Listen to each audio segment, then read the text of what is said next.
Hey, what's up? This is Antonio. Welcome back to my channel. Now, who's ready for some fighting words? In this video, I want to do a fight breakdown for Adrien Broner, the Problem, versus Blair, the Flair Cobbs. Really quick, if you like the videos, please take the time to subscribe to the channel. It just takes one click. And if you could, please, also hit the thumbs up button. It does help. It shows love and it supports this channel. So basically, if you're unfamiliar with how I do a fight breakdown, I just take both combatants. I run down a list of attributes. Whoever has more points in the end, that's the individual that I'm going to pick to win the fight. So without further ado, let's jump into it. I'm going to start with resume. Who has a better resume? By far, Adrien Broner. Now, he does have a lot of losses, but still, he's fought a ton of guys. He's actually fought like a who's who. You know, listen, when you have Manny Pacquiao on your resume, and it wasn't like he got knocked out, it wasn't even as if he got beat up. It's funny because when he mentioned, you know, like, I won that, I beat that boy. I understand what he meant. I understand what he meant. What he meant was, I wasn't touched. However, he didn't do any damage to Manny at either.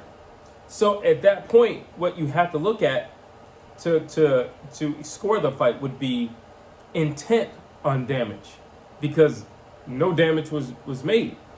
He was running for Manny, or just I felt like he was just slick boxing, but he wasn't being offensive at all. And there were times during the fight where it looked like Adrien Broner was just trying to survive rather than win the fight.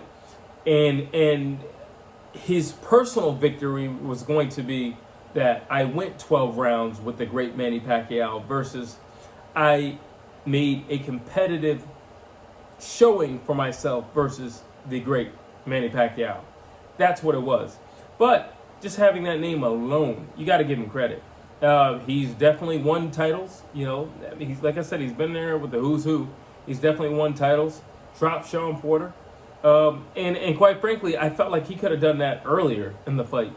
That's the thing that, you know, I can tell you now, it's going to be a factor in this fight breakdown. The laziness or lack thereof when Adrien Broner fights at times.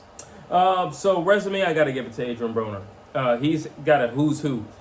Blair Cobbs doesn't have anybody that's truly notable or anything like that to be comparing to who's Adrien Broner has shared the ring with. Power. I'm going to give it to Blair Cobbs. Adrien Broner really hasn't had power. When was the last time Adrien Broner really displayed power? That's a good question.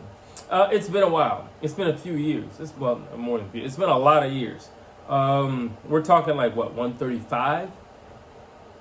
He displayed power, you know, early when he just hit 140, he displayed a little power. But those days are gone.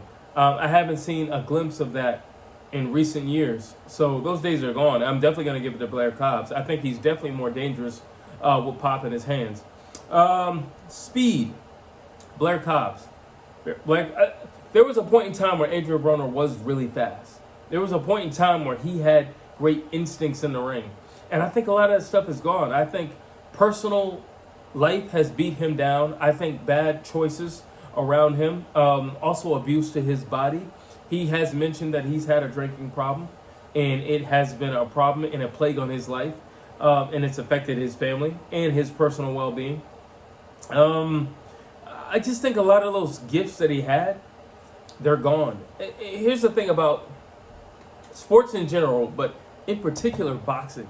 You got such a small window to do whatever it is you're going to do. And you need to be so focused on that window because you only have a small window. And guess what? That window can close at any given time. And that's just the truth. It can close at any given time.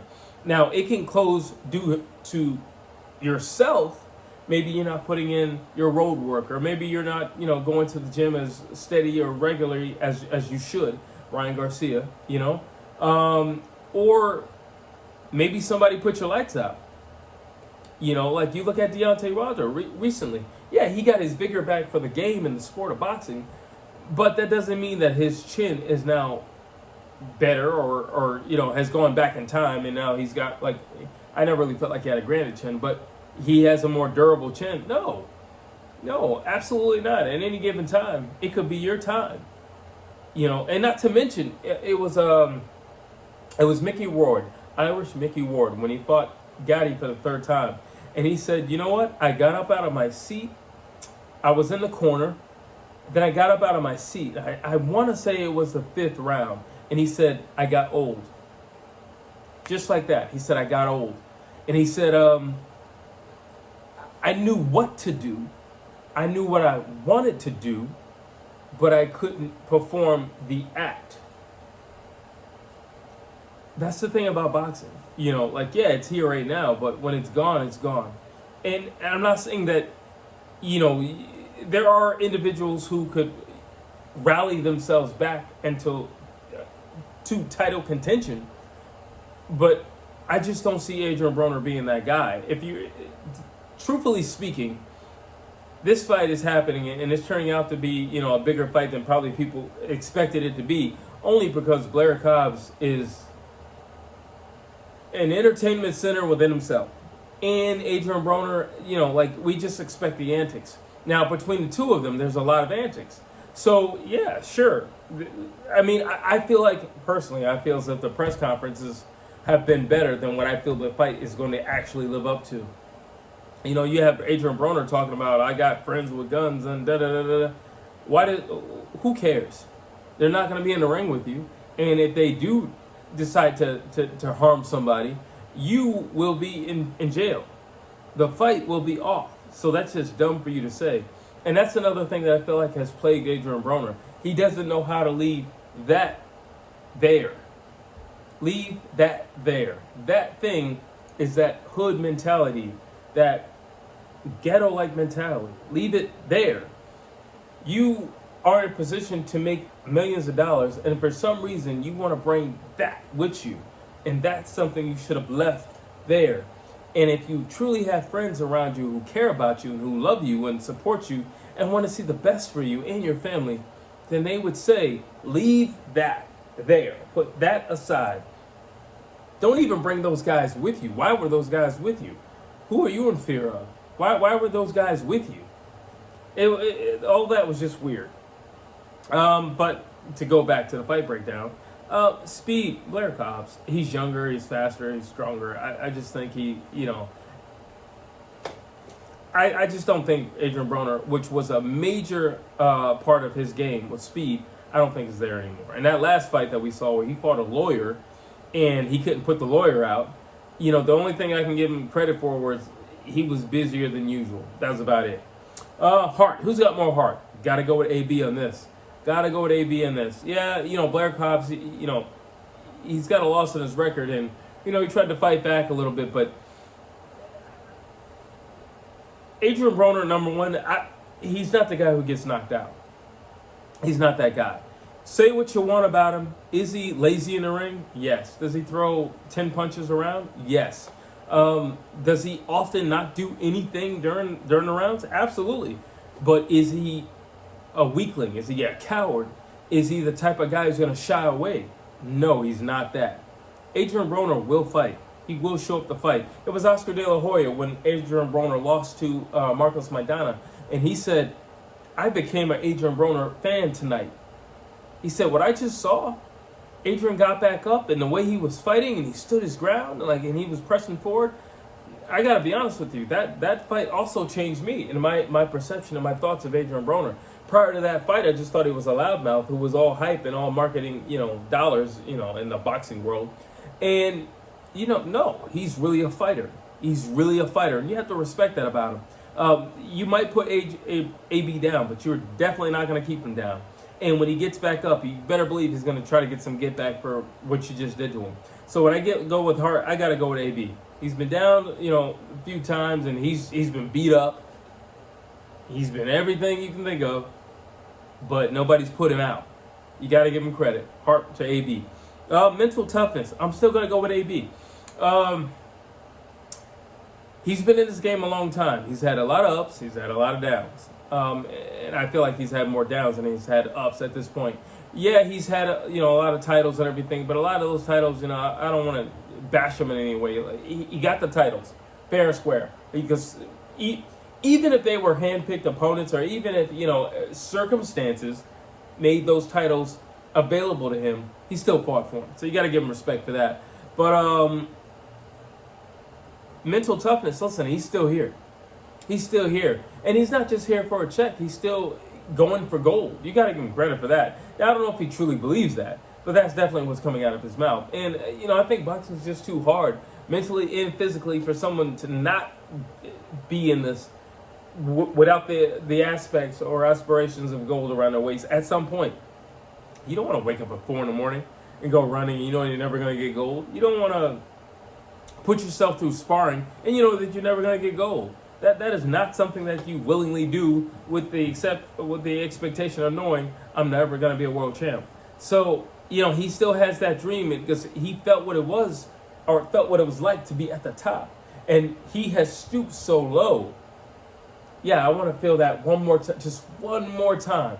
The thing about boxing is, I've come to the conclusion that it's not all about the belts. It's not all about the money. It's about the cheers. It's about the cheers. It was Sugar Ray Leonard who was asked, I'm sorry, it was Chris Eubanks Sr. And he was asked, do you love this? And he said, I hate it. And so the interviewer said, well, why do you hate it? He said, because I love it. That's what it is. That's boxing. He loved the cheers. You're gladiators. I'm not fighting for anything else. I'm fighting for the cheers, for the arena. That's what matters. That's what moves me. To hear I love you and you're the greatest, and that moves me. That's the reason why these guys come out of retirement. They can't stay down. Up here, they don't realize it's gone. And AB is in that category now. He's now in that bracket where it's gone, and I just want to feel it just one more time. It's gone. Let's see, boxing IQ, AB. I definitely think he has more boxing IQ than Blair Cobbs. Blair Cobbs I don't think he's anything special. I just think he's fast and I think he's strong. I put him in the Ryan Garcia category, which is the umbrella of the Deontay Wilder category. You're just a strong dude. He's young, he's strong, and he's hungry. And that alone makes him dangerous in every way, sense, and form. When they were doing the side-by-side or, face-off, he was a lot bigger than AB. Like a lot bigger than AB. You look at the size of his head and look at the size of AB's head. He's a lot bigger than AB. Just body structure and skeletal structure. He's a lot bigger than AB. And he's young. And he said it himself. Blair Cobbs said it himself. He said, we got to give him credit because he's the only guy taking on the young guys. He's the only guy doing it. He said Earl Spence didn't do it. Terrence Crawford didn't do it. None of these guys are doing it. But he's the guy who stood up and said, I'll take on the young cubs. Got to give him credit for that. Versatility. I don't really feel like neither one of these guys are super versatile because AB's going to come in doing a Philly shell from round 1 and he's going to do it until round 12. So I don't necessarily feel like either one of these guys are that versatile. And Blair Cobbs is going to be Blair Cobbs. He's going to be unorthodox. He's going to be wild. He's going to be sporadic. Blair Cobbs to me is a well-conditioned and focused Rolly Romero. Like, he's not as sloppy as Rolly. And he's, he understands, like, he has a game plan. Rolly didn't even have a game plan. It's just march over there and throw some bombs. Blair Cobbs has a little bit of a game plan and about a cup of finesse with the game plan. And I think that's what he is. So, versatility, I don't really feel like he has any, but I can't give it to Adrien Broner, especially at this stage in his career. So I'm going to say, for the first time, nobody's getting it for versatility. Best range. What's the best range for both guys? Well, you look at the Philly shell, and it's like, well, best range is close and personal. But the problem with AB is he's just not going to let his hands go. Then you look at Blair Cobbs. Yeah, he's better at range. He's better at range because he throws bombs and he needs to load those bombs up. So, yeah, he's better at range. Defense. AB, because it's all about that Philly shell. He's going to live and die in that Philly shell. Blair Cobbs doesn't have that much of a he's not a horrible defensive guy, but, I mean, he's a very basic guy. I say it like that. Cardio. Definitely not. AB. Definitely not. It's funny, I remember the promotion with AB and Paulie Malignaggi. And Paulie told the story of AB when he was younger in the locker room. And he said, Paulie, how do you go all those rounds? And then he said, later on in that fight, and on the undercard, he said he threw a total of 20 punches during the whole fight. And you don't have any cardio. You can't throw any punches. You're talking all this stuff about, I'm going to knock this guy, I'm going to knock this guy. Who's the last guy you knocked out? You're not going to knock anybody out. Who's the last guy you knocked out? You're definitely not going to beat him with punch output. That's not going to happen. You don't have the cardio for that. So I'm definitely going to give it to Blair Cobbs when it comes to cardio. Durability. I'm going to go with AB. I just think he's tough. I definitely think AB's tough. That's one thing you cannot deny him and you cannot take away from him. He's a tough fighter who's going to be there. If he's going to be there to win, he's going to be there. If he's going to be there to lose, you better believe he's going to be there in the 12th round to get his L. Got to give him respect for that. Danger. You all know this is my category. It's my favorite category. Who's more dangerous? Who is more dangerous? But I've changed my scenario. I'm not doing the dark alley thing anymore. But who's more dangerous? 12th round. Both of these guys are getting a pep talk and listen, this fight's really, really, really close. I need you to go out there and do something like amazing right now. Forget all the talking. Forget everything in the past. I need you to do something amazing. What guy can go out there and be extremely dangerous on the fly and finish this thing? Blair Cobbs. He can do it. He's wild enough. He has the right amount of crazy. And he definitely has the self-belief to get it done. I think Blair Cobbs is way more dangerous than AB, especially with 1 round to go, and you're both tied. I would say Blair Cobbs. And that's basically it for my fight breakdown. Honestly, I think Blair Cobbs is going to win this fight. I just don't see AB doing anything special.